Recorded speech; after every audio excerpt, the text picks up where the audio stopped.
Mesdames et messieurs, bonjour. Bienvenue à ce Flash Info sur Vision 24 TV.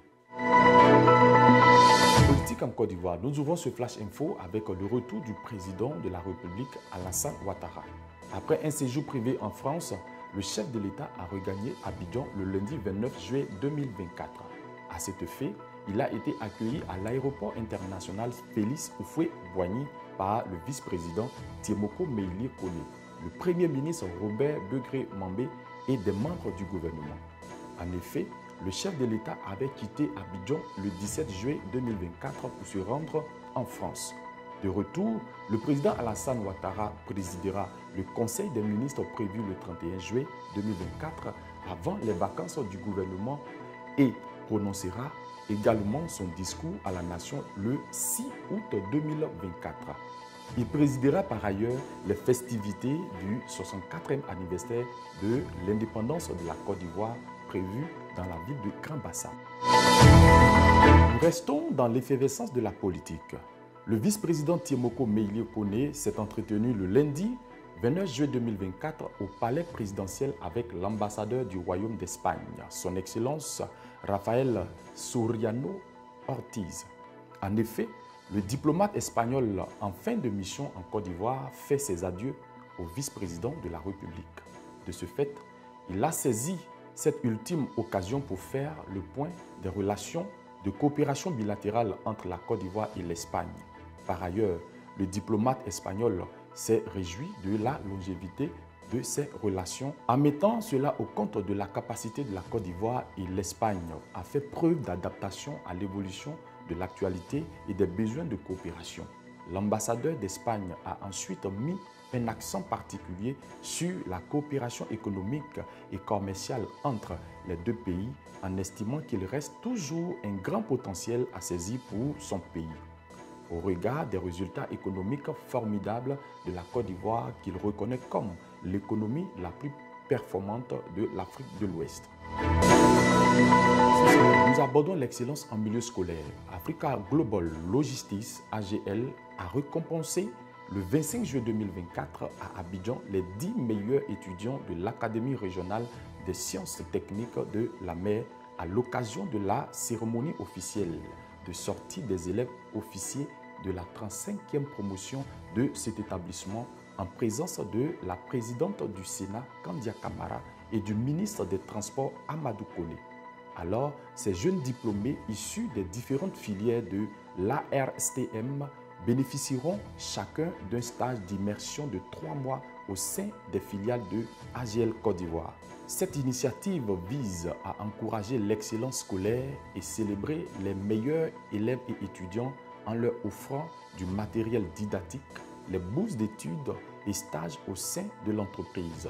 Pour le directeur général de AGL, cette opportunité noble permettra à ces jeunes de faire leur premier pas en entreprise. C'est une aubaine pour eux d'acquérir des connaissances pratiques utiles à la réussite de leur insertion professionnelle. Toujours en société, dans la dynamique d'apporter des réponses appropriées aux défis d'insertion socio-professionnelle, l'autonomisation et l'auto-emploi des jeunes, le ministère de la Promotion de la jeunesse, de l'insertion professionnelle et du service civique, en collaboration avec le ministère de l'enseignement technique, de la formation professionnelle et de l'apprentissage et le ministère du Commerce et de l'Industrie, ont conjointement initié le projet de soutien à l'innovation entrepreneuriale en faveur des jeunes de Côte d'Ivoire. À travers ce projet, il s'agit de favoriser l'inclusion socio-économique des jeunes et par le soutien au développement des micro-entreprises et des PME compétitives et contribuer à la création d'emplois et de revenus dans le secteur de l'innovation. À cet effet, le lancement officiel de cet ambitieux projet a eu lieu le lundi 30 juillet 2024 au foyer des jeunes du lycée technique d'Abidjan Cocody en présence des ministères techniques concernés.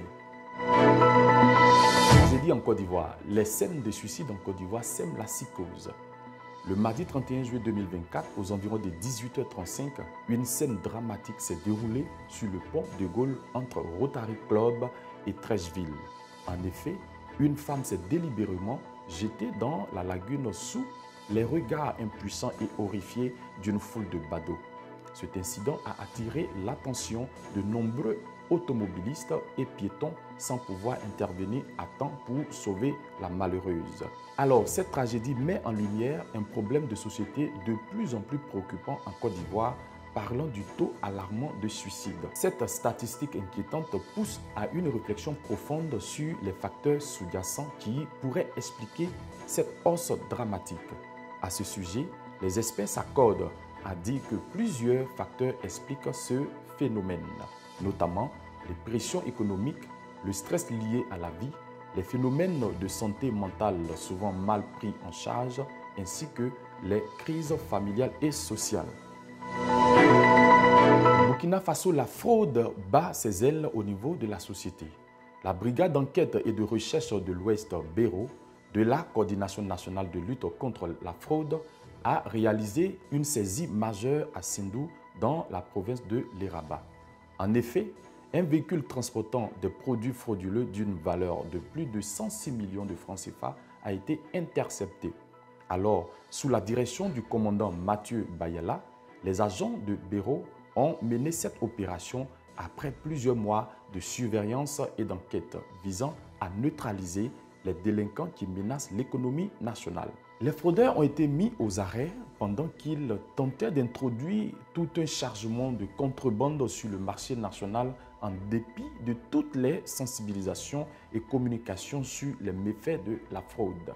Le coordonnateur national de lutte contre la fraude, Dr Yves Kafondo, appelle à une vigilance constante face aux méthodes de contrebande toujours plus sophistiquées utilisées par les fraudeurs. En Centrafrique, l'ONU a décidé le mardi 30 juillet 2024 de lever l'embargo territorial sur les armes imposées à la République centrafricaine depuis 2013 après l'éclatement de la guerre civile. D'ailleurs, la levée totale de l'embargo sur les armes marque un tournant historique pour la paix et la stabilité, non seulement en République centrafricaine, mais également dans la région, a estimé la ministre centrafricaine des Affaires étrangères, de la francophonie et des Centrafricains à l'étranger.